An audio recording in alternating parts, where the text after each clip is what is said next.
적중률 100% 강의 시작하겠습니다. 안녕하세요. 2018년도 의학이론을 강의하게 된 손해사정사 오강근입니다. 2016년도 의학이론을 강의하고 나서 2년 만에 다시 강단에 서게 됐는데요. 저는 의료 전문가가 아닙니다. 사람을 직접 치료하는 간호사라든지 의료인이 아닌데도 이 강단에 설 수 있었던 건 제 이력을 보시면 아시겠지만 대학 때부터 병원 경영학을 전공했고 병원에서 근무를 했고 그다음에 보상의 업무를 10여 년간 계속 해왔던 그런 경력으로 여러분들한테 경험과 실무와 이론을 겸비한 강의를 해드리고자 이 강단 앞에 섰습니다. 저희 의학 이론이 100점 맞으려고 보는 시험이라면 제가 여기 강사의 제안을 받았을 때 아마 제안을 받아들이지는 않았을 거예요. 우리는 50점만 맞아도 되는 시험이기 때문에 의학 이론을 진단서를 좀 확보해서 파악할 수 있고 우리가 배운 자동차 보험 이론에서 보상 책임이 존재하고 면책 사유가 해당이 되지 않고 보험사의 지급 책임이 존재할 때 과연 그 환자의 손해배상금을 산정하는데 가장 기초적인 환자의 부상, 진단명, 그다음에 손해액을 결정하는 부상 정도를 알 수 있는 정도의 수준으로만 강의를 하고 또 여러분들은 숙지만 하셔도 시험 붙는 데는 전혀 문제가 없기 때문에 제가 이 강단에 서게 됐습니다. 제가 강의를 시작하기 앞서 저도 역시 여러분들처럼 수험생일 적이 있었죠. 그때 제가 공부했던 방식을 여러분들한테 제안을 한번 하고 싶죠.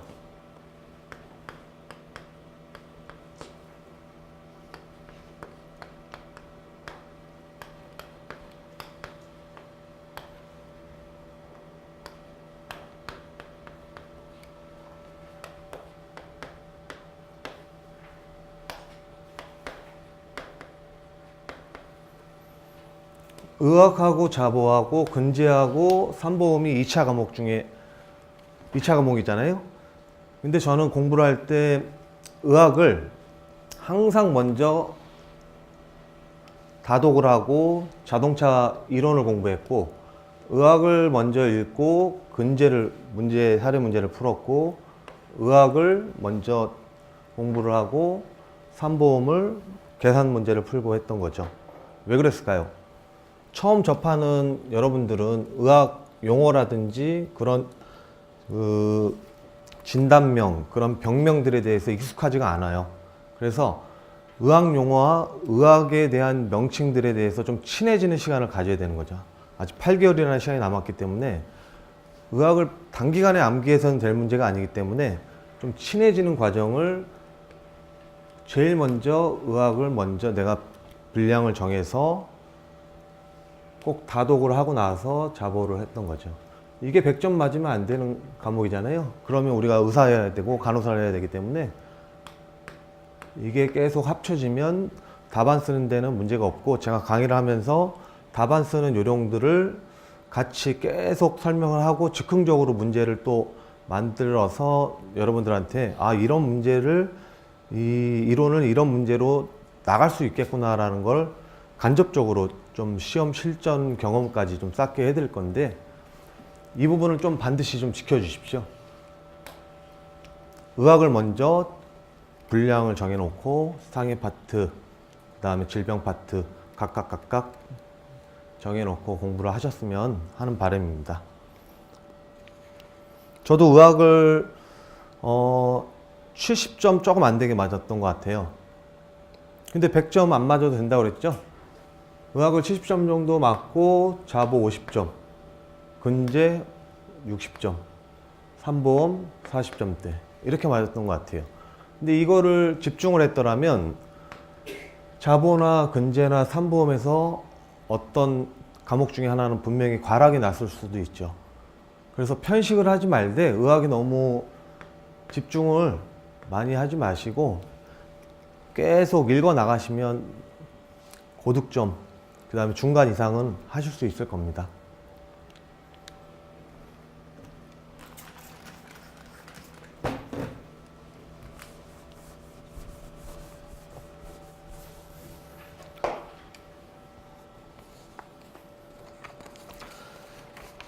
작년도까지 시험 비중을 봤더니 여전히 시험의 비중은 상해 파트에서 약 60%의 비중을 차지하고 있고 질병은 40%. 제가 이번에 강의할 파트는 상해 파트죠. 상해 파트에서 60%. 제가 강의할 지금 해부학, 기초, 정형외과학, 그 다음에 신경외과학까지 나오는 것 중에 어느 하나 빠질 수 있는 게 없어요. 거기서 어떻게든 문제가 나올 수 있게 저희들이 실전으로 예상 문제도 즉흥해서 만들어 보고 이렇게 할 때 어떻게 써야 되는지 그런 것들을 좀 강의를 할 건데, 그래서 상해 파트에서 반드시 암기해야 될 부분들을 강의하면서 시작해 보도록 하겠습니다.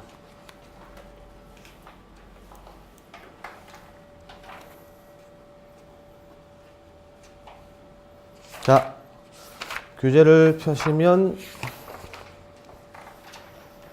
3페이지.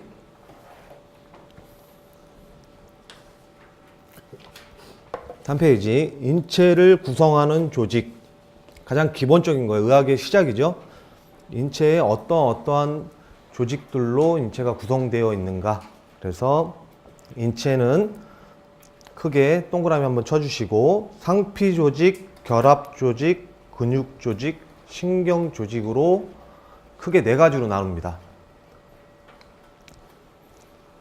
첫 번째 상피 조직.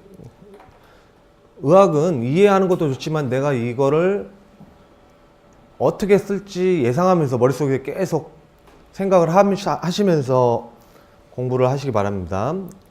첫 번째 상피 조직에 대해 쓰시오 라고 했을 때 어떻게 쓸까? 의부터 항상 쓰는 거죠. 의. 거창하게 쓸 거 없어요. 제일 앞줄에 중요한 부분만 나와 있으니까 몸의 외표면이나 체강, 체부에 있는 그 공간이죠. 위, 장내 내표면을 싸고 있는 세포층을 상피 조직이라 한다. 상피 조직의 세포를 상피세포라 한다.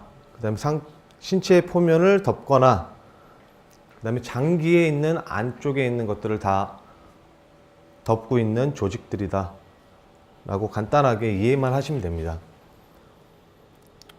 그러면 정의를 알았으니까 기능에 대해서 한번 알아보는 거죠.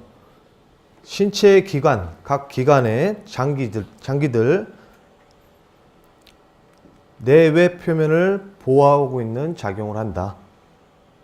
물질의 흡수, 밑줄 친 거, 분비, 감각 작용을 한다. 그 정도만 상피 조직에 대해서 이해만 하시고 밑줄 친 부분만 충분히 써도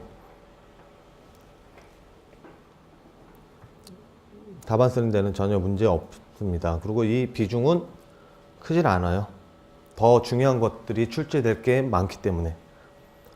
자, 결합조직. 결합조직은 조직과 기관을 결합하거나 연결하는 것을 유지하기 위한 조직이다. 거기까지만 딱 밑줄 쳐주시고 잘라주세요. 세 번째 줄에 결합조직으로 건 처음 들어보셨죠? 건은 뼈와 근육을 연결시켜주는 조직이에요. 연골, 뼈와 뼈 사이에 완충작용을 하는 조직입니다. 그 다음에 뼈 우리 한 가지 알고 가죠. 공부를 계속 해야 되니까 의학을 배우면 의학용어는 반드시 따라가게 되어 있습니다. 뼈는 앞으로 본이라고도 제가 계속 강조를 할 겁니다. 뼈를 뼈와 연결하는 관절과 관절을 연결하는 뼈, 그 다음에 뼈를 보호해 줄 수 있는 지방 조직, 그 다음에 혈액. 혈액은 산소 공급, 영양 공급을 해서 각각 우리가 바늘로 어느 부위를 찔러도 피가 나오죠. 그래서 그것도 하나의 결합 조직이다. 림프, 노폐물을 운반한다라고 간단하게 정리하시죠. 그래서 인체 내에서 가장 많은 조직이다 라고 해서 간단하게 건, 인대, 연골, 뼈, 지방조직, 혈액, 림프, 이게 제일 중요하죠. 결합 조직에서는. 그 인대에 빠졌는데 인대는 뼈와 뼈 사이를 연결해주는, 대표적으로는 십자인대, 그렇죠. 무릎, 십자인대, 축구 선수들 많이 파열되는, 그러니까 뼈와 뼈 사이에 연결된 부위가 파열되거나 그러면 심한 부상을 입고 운동생활에 지장이 있다라는, 그게 하나의 결합 조직이다라고 생각하시면 되죠. 다음 페이지요. 근육 조직. 근육 조직도 깊이 들어가지 마시고, 사람의 근육에는 두 번째 줄 평활근, 심근, 골격근, 동그라미 좀 쳐주세요. 근데 이게 각각의 부위마다 딱 정해져 있는 곳이에요. 평활근은 소화관에 혈관벽과 같은 장기를 둘러싸고 있는 것을 평활근이라 한다. 간단하게만 알고 계세요. 심근, 말 그대로 심장과 심장 바로 가까운 곳에 큰 혈관 기저부에 국한되어 있다. 너무 말이 어려워요. 그냥 심장을 움직일 수 있는, 심장의 혈액을 공급하는, 또 공급받는 주위에 심장을 뛰게 하는 근육이다. 그게 심근이라고. 그러니까 심근은 반드시 심장에만 있는 거예요. 골격근. 골격근은 인체 근육의 가장 큰 덩어리다.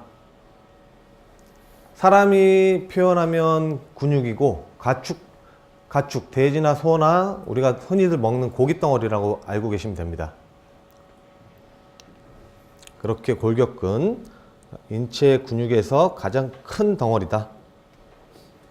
간단하게만 정리해 두셔도 이 부분은 비중이 많이 차지하지 않기 때문에 그렇게만 정리해서 짧게 밑줄만 쳐주시고,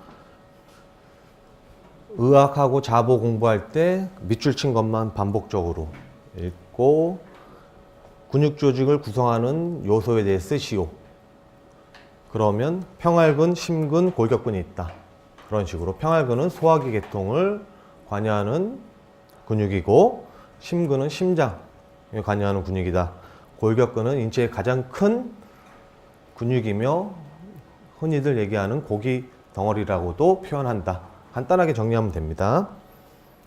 자, 신경 조직.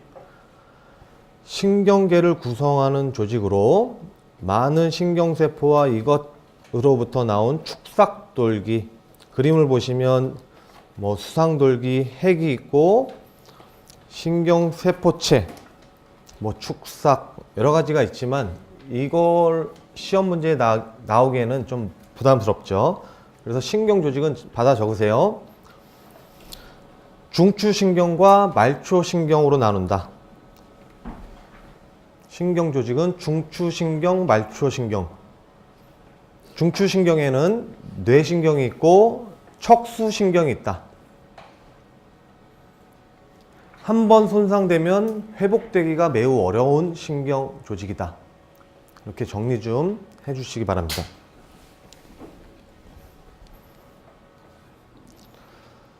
아까 중추신경과 말초신경으로 나눈다고 그랬는데, 말초신경은 신경 손상의 정도에 따라서 회복이 될 수도 있고 안 될 수도 있다. 그렇게 알고 계시면 돼요.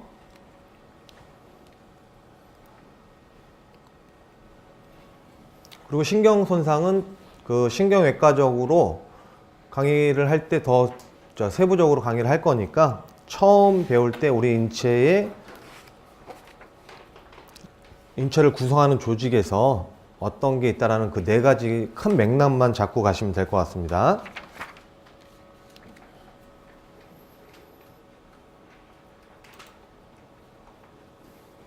자, 5페이지. 인체를 구성하는 뼈.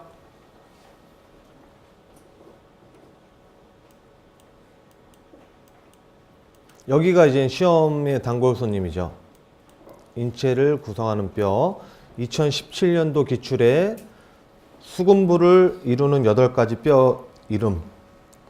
가장 흔하게 골절되는 2016년도에 발에서 중족부에 해당하는 골 구조물을 쓰시오. 그럼 2018년도에도 문제가 하나 나오겠죠. 그래서 반드시 이 많은 인체를 구성하는 뼈를 암기를 해야 돼요.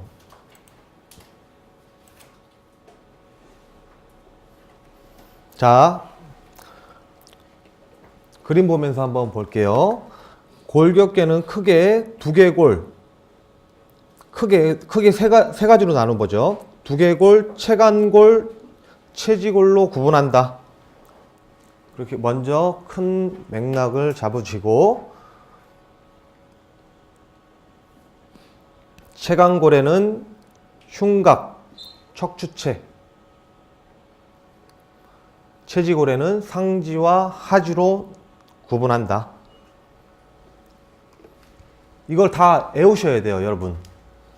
이거 진단명에 또 가장 기본적으로 나오는 것들이고,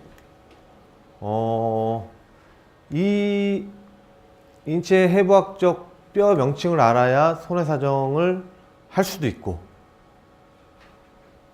많이 다쳤는데 의뢰인분이나 아니면 보험 설계사분들이 전화가 오죠. 저기 환자분이 지금 8주 진단 나왔는데 빨리 좀 와주시라고. 어디 다치셨어요? 라고 했을 때 그분들은 전문적으로 배우지 않았기 때문에 다리요 라고 하거든요. 그럼 다리라고 하면 다리는 여기 다거든요. 그럼 대퇴골, 슬개골, 경골, 비골 다 다쳤다는 얘기잖아요. 그럼 우리가 먼저 스무고개를 해주는 거죠.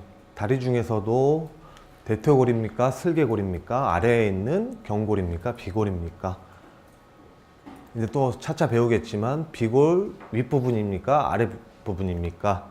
라고 우리가 알아야지 그분들한테 스무고개를 해서 질문을 유도해내고 우리가 맡아야 되는 일인지 아니면 이거는 치료를 충분히 하고 호전되고 금액이 크게 발생되지 않으니 저희 도움이 필요 없습니다라고 할 사건인지를 구분할 수 있는 가장 기초적인 해부학적 뼈를 명칭을 외워야 되는 거죠. 하나씩 볼게요. 자, 머리 크게 두개골이라고 했죠? 두개골. 두개골은 뭐 전두골, 앞쪽에 있는 걸 전두골, 뒤에는 후두골. 두개골은 머리에 있는 뼈를 전체적으로 얘기한 건데,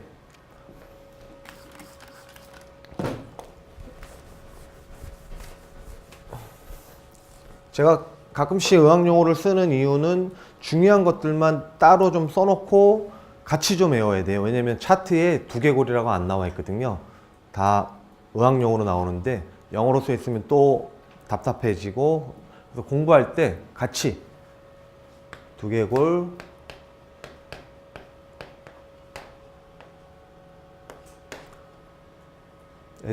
SKUL, 스컬 계속 나오죠? 이거는 꼭 해서 스컬본. 두개골은 스컬본이라고 칭하고, 두개골에는 전두골, 두정골, 뭐 죽두골, 후두골 그런 식으로 구분을 한다. 그 다음에 밑에 보시면 광골. 안구에 우리 눈동자를 잡아주는 뼈예요. 거기가 골절돼 버리면 사시가 오게 되죠. 복시는 물건이 두 개로 보이는 거죠. 그래서 지금 수강생들이 별로 없는데 내가 복시 앉아라면 따블이 되는 거죠. 한 30명이 보이는 거예요. 그런 식으로. 그 다음에 사시. 사시는 나는 지금 강사를 보고 있는데 저 사람은 지금 나를 안 보는 것 같아. 상당히 수업 태도가 불량스러워요. 그런 것처럼 나는 저분을 보고 있는데 내 눈동자는 지금 딴 데를 보고 있는 거예요. 그게 사시라고 하는 거예요. 그래서 광골이 골절되고 아나골이 골절되고 하면 그렇게 물체가 두 가지로 보이거나 그 다음에 물체가 내가 보고자 하는 방향으로 안구가 운동이 정상적으로 이루어지지 않는다. 그래서 이 명칭들 두개골 스컬본이라고 하면서 대표적인 두개골의 명칭 같이 암기하시고, 자, 두 번째 크게 체간골. 체간골은 흉곽 척추체. 흉곽은 이 장기를 보호하고 있는 이 부분을 다 흉곽이라고 표현하고 있는 겁니다. 흉곽의 앞쪽은 흉골로 구분이 되어 있죠. 흉골은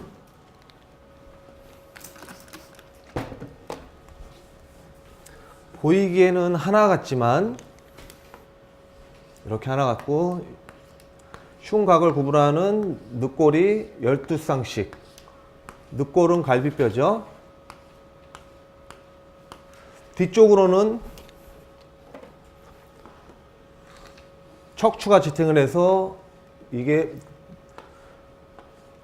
갈비뼈가 뒤쪽으로 이렇게 흉곽을 둘러싸여 있는 거죠.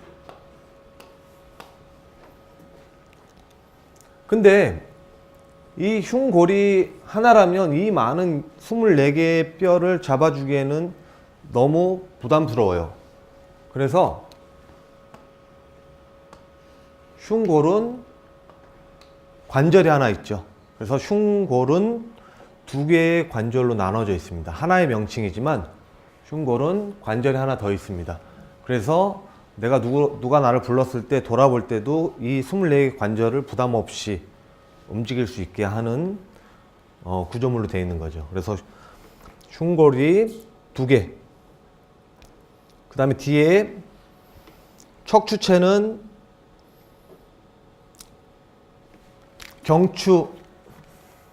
경추는 목뼈. 그 다음에 중간에 하나 넣어주세요. 흉추.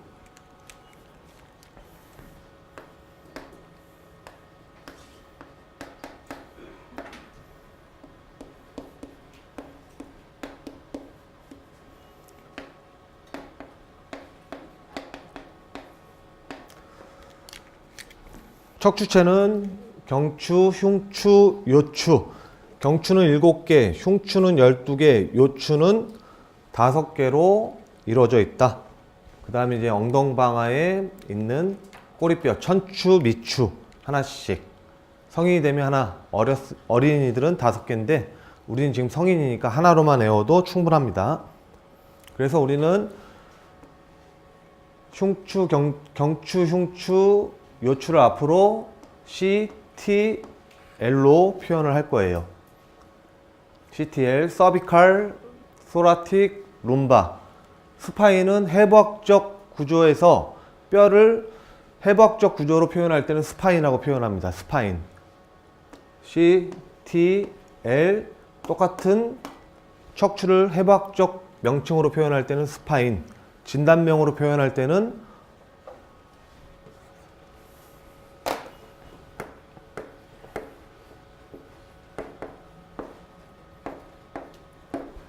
버테브라라고 또 표현하는데, 이건 나중에 압박골절 강의를 할 때 다시 한번 하지만 그냥 이거는 뭐 답안지에 쓸 건 없고 여러분들이 강의를 들으면서 좀 친해지자는 취지에서 의학용어를 같이, 어차피 의학용어는 다 차트에는 영어로 써 있기 때문에 낯설지 않아야 되기 때문에 해부학적 구조를 표현할 때 스파인, 진단명을 표현할 때는 버테브라.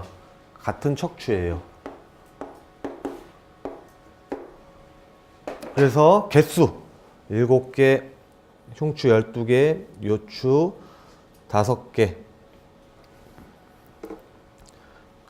그렇게 구분을 한다. 여기서 문제를 하나 바로바로 나올 수 있는 거죠. 체간골을 구성하는 뼈 이름을 쓰고 체간골의 기능을 설명하시오. 그럼 여러분들 바로 생각을 하셔야죠. 흉가기에는 지금 여기 안에는 뭐가 들어가 있을까요? 체간골에는 뭐가 들어가 있을까요? 여기 안에, 뼈 안에?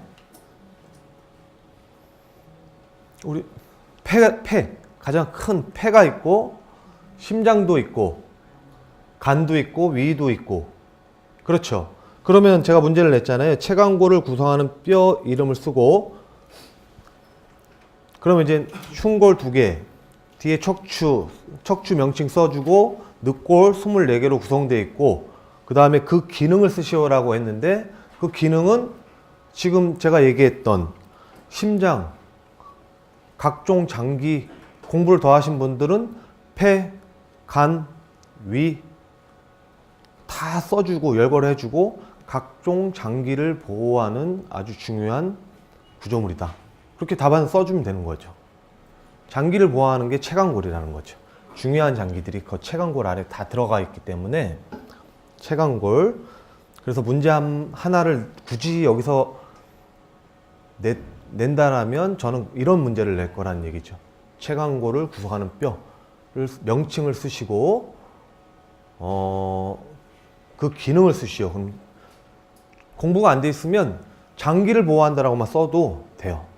의학은 짧게 써도 정답을 맞히면 되는 거니까 길게 쓸 필요도 없고, 공부를 더 했으면 열거를 하는 거죠. 폐, 심장, 간, 위, 장기를 보호한다. 자, 다음 페이지에 상지골. 상지골은 양쪽 팔을 합하여 견갑골, 상안골, 요골, 척골 다 지금 2개로 되어 있죠. 양쪽이니까, 양쪽 라이트 레프트 양쪽이니까 2개. 그 다음에 수궁골 16개, 중수골 10개, 수지골 26개이다. 이 명칭 다 알고 계셔야 돼요. 다 암기하셔야 돼요. 상안골. 빗장벌을 저걸로 바꿔주세요. 쇄골. 다 지금 기존에 쇄골.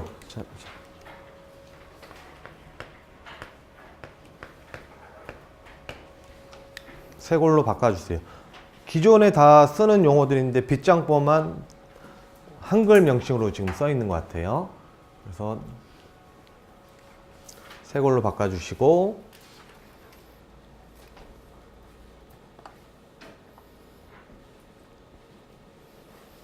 자, 뒤에 보시면 견갑골. 팔을 지탱하는 가장 큰 뼈예요. 우리 팔을 지탱하는 가장 큰 뼈.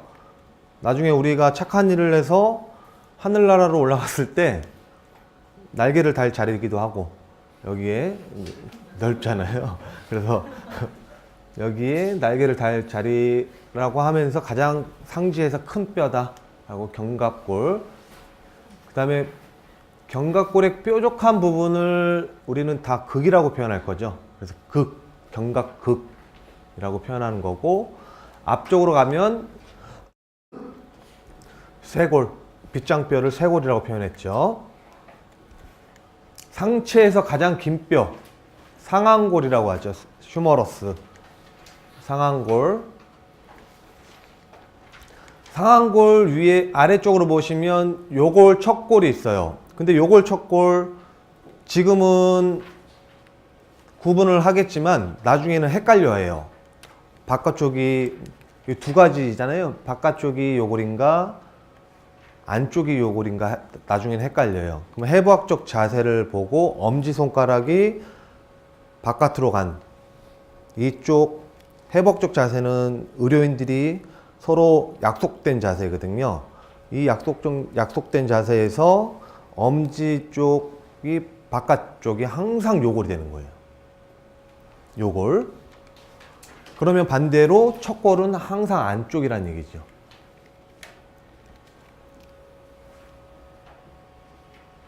그래서 상지를 구성하는 뼈, 상안골, 요골 2개, 척골 2개. 그 다음에 수궁골이 16개 있는데 이거는 단골 손님이었잖아요. 수궁골 아까 2010 몇 년도야? 17년도 수궁골을 이루는 뼈. 문제내기 아주 좋았던 것들이에요. 그래서 수궁골은 세 번째 줄, 근이지골로 주상골, 월상골, 삼각골, 두상골, 원이지골, 대능형골, 소능형골, 유두골, 유구골.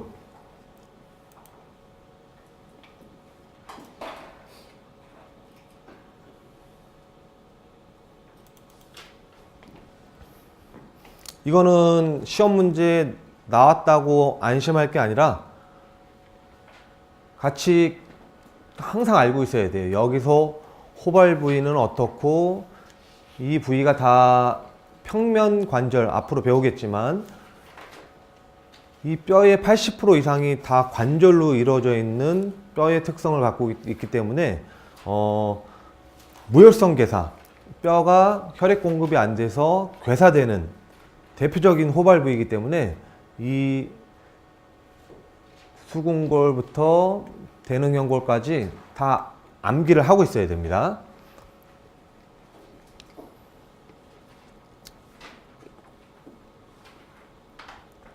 네, 수지골 5개씩 10개, 그 다음에 중수골 10개, 수지골 28개.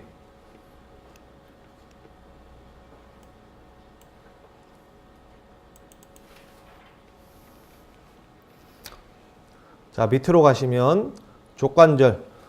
족관절은 거골, 종골, 주상골, 설상골, 입방골 총 7개의 뼈로 구성되어 있다. 나열하기 참 좋은 종류 7가지죠. 수궁골 나왔으면 올해는 뭐가 나올 가능성이 있을까요? 뼈의 명칭에 대해서 별표 하나 쳐주시면 좋을 것 같습니다. 족관절을 구분하는 뼈 명칭 나열하시오라고 문제가 나오면 다 쓰는 거예요. 족관절은 거골, 종골, 주상골, 설상골. 설상골 3개라고 했는데 그 밑에다가 내측 설상골, 중간 설상골, 외측 설상골. 그것도 하나, 둘, 세 개 명칭이 각각 있습니다. 그래서 내측, 중간, 외측이라고 표현을 좀 해 놓으시면 좋을 것 같습니다. 그리고 별표 하나 쳐주시고, 뼈의 명칭 중에서 아까 채강골하고 구성하는 뼈하고 족관절 구성하는 거, 그게 이제 제가 감히 예상하면 그런 것들이 좀 많이 나오지 않을까 싶습니다. 다 메모하셨나요? 자, 골의 구조. 첫 번째, 골질이라고 하죠. 장골에서 골관은 두꺼운 치밀질로 구성되어 있고, 두 번째, 골단은 주로 해면질로 되어 있으며,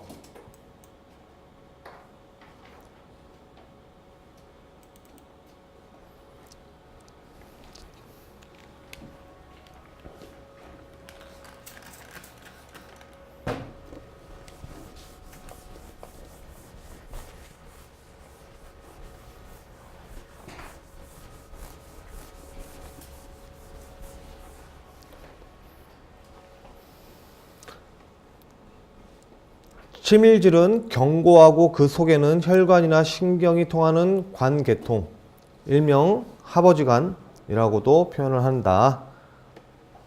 그 다음에 골막, 관절면을 제외한 골의 표면을 싸고 있는 결합조직, 거기까지만 잘라주십시오.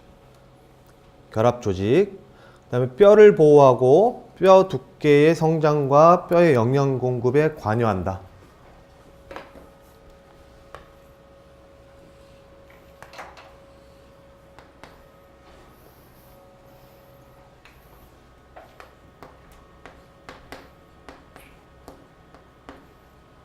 치밀질, 이 막,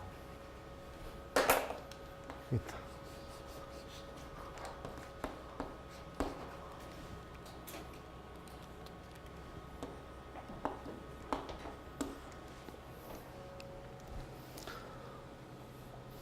골질에서 두 번째 줄에 골 다는 끝 부분이에요. 이 끝 부분. 이렇게 스펀지처럼 이렇게 구멍이 빵빵 나 있는 거를 해면질이라고 표현하죠. 해면질, 스펀지처럼. 그래서 여성들의 경우 폐경기나 그런 여성 호르몬이 이제 중단되는 그런 분들은 여기에 뼈에 바람 들어간다고 해서 이게 구멍이 커지죠. 그래서 해면질의 그 견고함의 정도에 따라서 골, 튼튼함 그런 것들이 좀 틀려진다는 거죠. 그다음에 골막은 외부 뼈를 보호한다고 그랬잖아요. 이것도 어떤 병적 질환이 있는 골암이나 방사선 그 항암 치료를 받게 되면 이게 얇아지죠. 지금 이렇게 우리 성인 같은 우리 친구들 같이 이런 분들은 좀 두껍죠. 차에 치여도 지금 끄떡 없이 일어나죠. 근데 할머니들은 기침만 해도 골절이 되는 거예요. 그래서 할머니들 요양병원에서 침대에서 잠깐 잘못 한눈판 사이에 넘어졌는데 골반하고 대퇴 골두가 많이 골절되는 경우가 이 골막이 약해져 있어서 그래요. 그 다음에 아까 해면질이 구멍이 크게 나 있다. 그래서 뼈의 구성도에 대해서 이해를 하셔야 돼요. 구멍이 송송 나 있다. 그래서 이제 실무적으로 잠깐 얘기를 하면 담보가 한 3억 가입되어 있죠. 개인보험에서. 근데 할머니인데 차트를 보니까 제 사실은 맞아요. 심하게 어젯밤 엉덩방아를 찜. 근데 며느리한테 얘기를 들어보니까 그냥 의자에 앉았대요.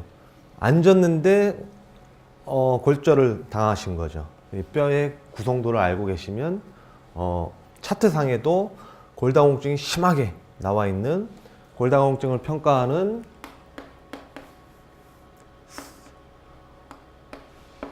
T스코어 이 지표에 의해서 제가 그때 봤던 차트는 마이너스 4 건강보험공단에서 마이너스 2.5 이상일 경우에 골다공증 진단으로 간주하고 약물을 처방해줘요.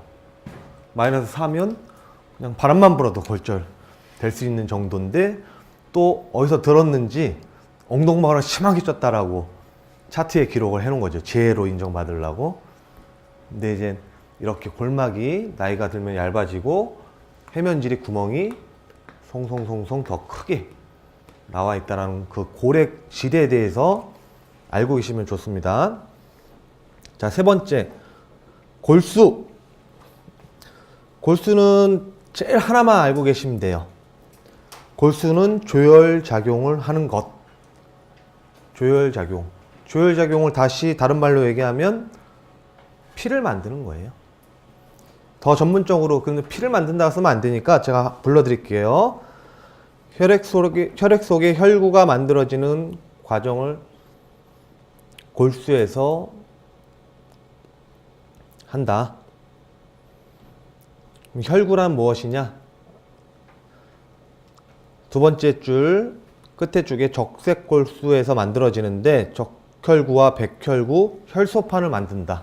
공부를 더 하시면 조혈작용을 이루어지고 피를 만들고 골수에서 적색골수와 황색골수로 나눠지는데 적색골수는 적혈구, 백혈구, 혈소판을 만드는 기능을 한다. 황색골수는 지방조직을 저장한다. 지방조직 저장은 밑에서 네 번째 줄 끝에 있습니다. 간단하게 암기하시면 될 정도의 것들만 밑줄 쳐놓고 암기하시면 돼요. 중요한 것들만. 이걸 다 어떻게 외웁니까? 의학을 처음 접했는데. 그래서 고래 구조물에 대해 쓰시오라고 하면 지금 바로 정리가 딱 되셔야 돼요. 거기다 아예 고래 구조물에 대해서 쓰시라고 써놓으세요. 그리고 공부를 하시면서 이걸 다 암기하려고 하지 말고 내가 어떻게 깔끔하게 정리를 할까라고 자기 스스로 질문을 하는 거예요. 고래 구조물에 쓰면 내가 어떻게 쓸까? 골은 치밀질로 구성되어 있고 골의 끝, 골단은 해면질로 구성되어 있다. 골막은 뼈를 보호하고 뼈 두께의 성장과 뼈의 영양 공급에 관여한다. 간단하게 정리하고, 골수는 조혈 작용을 하는데 적색골수에서 백혈구, 적혈구, 혈소판을 만든다. 황색골수는 지방 조직을 저장하며, 한 가지 더 공부를 하면 적색골수가 좀 피를 만드는데 힘에 붙여 하면 황색골수가 잠시 가서 도와준다. 적색골수로 변신을 해서. 그렇게 정리를 해 주시면 될 것 같습니다. 7페이지 여기까지만 하고 10분만 쉬겠습니다. 고래 기능, 이제 고래 구조까지도 알았고 뼈의 명칭도 알았으니까 골은 어떤 기능을 하는지 한번 알아볼게요. 첫 번째 제일 중요하죠. 지지 기능. 제가 지금 이렇게 서서 강의를 할 수 있을 정도로 몸을 지탱할 수 있는 가장 기본적인 골격이 되는 거예요. 신체의 틀을 형성하며 무게를 지탱해주며 건축물의 뼈대와 같은 역할을 한다. 두 번째, 운동 기능. 뼈에 붙어있는 근육에 건에 부착되어 이를 지렛대로 이용한다. 그래서 수축과 이완. 야구를 할 때 반동을 줄 수가 있고 축구를 할 때 강한 슛을 날릴 수가 있는 거죠. 자, 세 번째, 보호 기능. 뇌, 내장, 척수, 안구 등의 내부 장기를 보호한다. 아까 제가 다 체간골에서 말씀드렸던 것들이죠. 체간골은 내부 장기를 표현하는데, 그럼 뇌는 어떤 뼈가 보호를 할까요? 그렇죠. 그럼 두개골은 뇌를 보호하는 아주 중요한 장기다. 그러면서 이따가 나오겠지만 두개골의 또 세부적인 명칭들이 나오는데 그거는 이제 강의하면서 다시 한번 알려드릴게요. 그리고 안구는 두개골에 포함되어 있는 안면골에서 보호하는 거. 그다음 네 번째, 조혈 기능. 조혈은 피를 만드는 기능이라고 했죠. 피를 만드는데 공부를 더 하시면, 계속 읽으시면 바로바로 나오겠죠. 적혈구, 백혈구, 혈소판. 그럼 그게 어디서 나오는지 아까 적색골수라고 했죠. 그래서 같이 아까 왼쪽에서 배운 거를 간단하게 빨리 정리를 해 두시면 좋죠. 조혈 기능은 적색골수에서 나오고, 명칭은 적혈구, 백혈구, 혈소판. 그럼 아까 제가 부연적으로 또 공부를 더 하시고 책을 계속 읽다 보면 황색골수는 지방 조직을 저장하나 적색골수의 혈액 공급이 부족하면 도와준다. 그렇게 정리하시면 골의 기능까지도 오늘 이 시간에 한 번에 이해가 되는 거죠. 그 다음에 저장 기능, 다섯 번째. 대표적인 거죠. 뼈로, 뼈로 가는 칼슘 해가지고 우유들 많이 선전하죠. 뼈는 대표적으로 칼슘. 이것만 써도 되는데 더 세련되게 쓰고 싶으니까 인, 무기질, 염화물을 저장한다. 뭘 저장하죠. 대표적인 건 칼슘이다. 혈액이, 이건 부연 설명이에요. 혈액이 칼슘이나 인이 부족하면 혈액으로 방출하여 혈액의 항상성을 유지하도록 한다. 그래서 어떤 호르몬이 과다하게 분비되면 그 뼈에 있는 칼슘을 혈액으로 분비되는 작용을 하는 것들이 있죠. 그게 부신피질 호르몬이라고 하죠. 그러면 그게 어르신들이 병원 쇼핑하죠. 병원은 쇼핑해요. 오늘은 A병원, 내일은 왜? A병원 내일 가면 또 주사를 안 놔주니까. 그래서 B병원, C병원, 이게 일주일에 한 번씩 맞아야 되는데 이 주사를.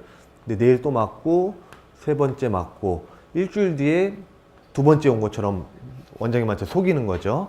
그러면 이 몸속에 있는 부신피질 호르몬, 스테로이드 부신피질 호르몬이 과도하게 축적돼서 몸에 있는 뼈에 있는 칼슘을 혈액 내로 배출되게 되면 아까처럼 이렇게 되는 거죠. 기침만 해도